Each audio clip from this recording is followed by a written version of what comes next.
كان يعمل شابا في محل لبيع الحلويات الشعبية، وكان صاحب المحل مشهور جدا في المدينة، وبسبب شهرته في أرج البلاد قرر صاحب المحل فتح فروع في كل المدينة.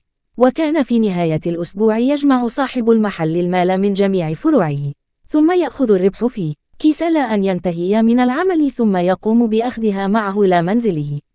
وفي أحد الأيام من نهاية الأسبوع جمع المال وثم قام بوضعها داخل كيس مثل العادة، ولكن هذه المرة ترك كيس المال على أرضية المحل، وأخبر العامل أن ينتبه على الكيس وغادر من المحل.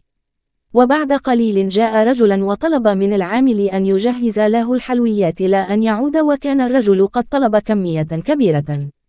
قام الرجل بدفع ثمن الحلويات ثم ذهب ليقضي حاجته. جهز العامل الطلب للرجل وقام بتكيسها ثم وضعها جانبا حتى يعود الرجل ويأخذ الطلب. وبعد دقائق عاد الرجل وكان المحل مزدحما، وكان العامل مرتبكا من شدة الضجيج والازدحام، ثم ناول العامل كيس الحلويات للرجل وغادر الرجل مباشرة. وعندما انتهى العمل جاء صاحب المحل وطلب من العامل أن يعطيه كيس المال، ولكن كانت الصدمة كيس المال لقد تغيرت. الكيس الموجود كان كيس به حلوة، وكيس المال كان قد ذهب مع طلب أحد العملاء.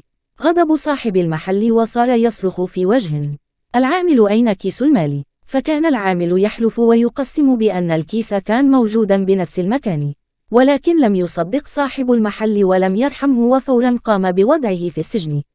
وكان العامل يبكي ويحلف بأنه بريء ولا علاقة له بكيس المال، وأنه مظلوم، ولكن القانون لا يحمي المغفلين. حقق معه الضابط وقام بضربه لكي يعترف، وبعد ضرب قرر العامل أن يعترف ويلبس حاله اتهمه رغم أنه بريء.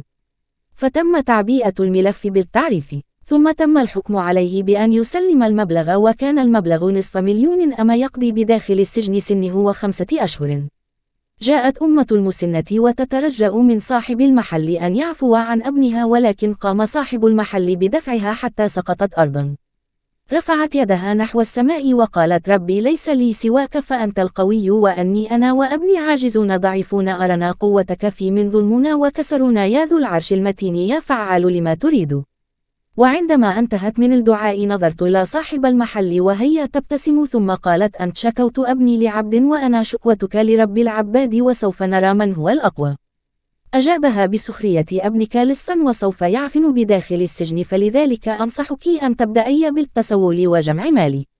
وبعد يومين كان يعمل شابا في محل لبيع الحلويات الشعبية، وكان صاحب المحل مشهور جدا. جاء رجل يسأل عن العامل، فأخبره العامل الجديد بأنه مسجون. فقال الرجل: لماذا سجن وما قضيته؟ فقص العامل الجديد القصة للرجل. فطلب الرجل أن يتصل بصاحب المحل ويطلب منه أن يحضر له هنا فورا. وبعد نصف ساعة جاء صاحب المحل وتحدث مع الرجل، فقال له الرجل: أذهب وأخرج الشاب من السجن، أنه بريء. فقال صاحب المحل: وما أدراك أن؟ أجاب الرجل: أن المال معي، لقد أخطئ بين الأكياس بسبب التشابه. فقال صاحب المحل: ولماذا حين كشفت الخطأ لم تعيد المال بنفس اليوم؟ أجاب الرجل: لم أدرك أن الذي بداخل الكيس هو المال، سوف أحكي لك ماذا حصل معي حتى خلاني عدت لي. لقد كنت مسافرا إلى الخارج، فقلت أخذ كمية كبيرة معي لأني أحب أصناف حلوياتك بشدة، وقد أغيب لفترة. وعندما أخذت الكيس ووصلت إلى المنزل فطلبت من زوجتي أن تضعها في داخل الشنطة، ولم تنتبه زوجتي بأن الكيس به مالا. وفي اليوم التالي أخذت شنطتي وذهبت إلى المطار. وعندما كنت في المطار وكنت مستعدا للإقلاع حصل عطل فني بالطيارة الذي كنت أنا بها، ثم طلبوا منا طاقم الطائرة أن نعود إلى صالة المطار. وبعد ساعة تم إصلاح العطل، وثم صعدت إلى الطائرة وكانت بحاله جيدة، وكان المحرك يعمل بشكل طبيعي، ولكن عندما أستعد الكابتن وبدأت الطائرة تتحرك وفجأة توقفت الطائرة وأنطفئ المحرك، ثم عدنا للمطار مرة أخرى، فكنت أصعد على متن الطائرة وهي شغالة، وعندما نبدأ نتحرك تتوقف، فتعجبنا من الأمر ومما يحصل مع الطائرة.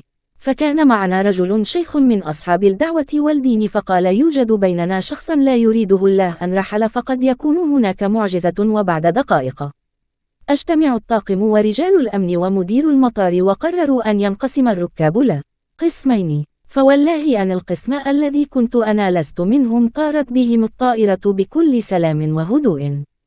ثم طلب منا الشيخ الدين أن نراجع أنفسنا ونتذكر ما فعلنا ونحاسب أنفسنا.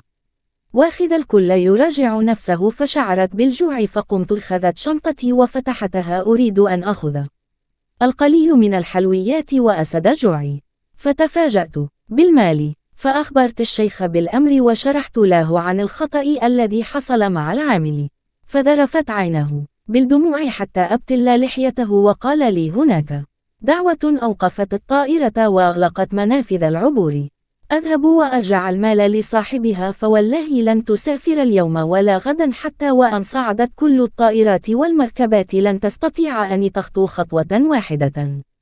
هذا كل الذي حصل معي ومع رحلتي، هل كانت صدفة برأيك أم معجزة؟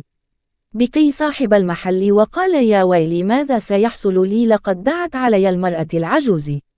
ذهب الرجل وصاحب المحل وقاموا بإخراج الشاب من السجن وطلب من المرأة أن تعفو عنه وتسامحه.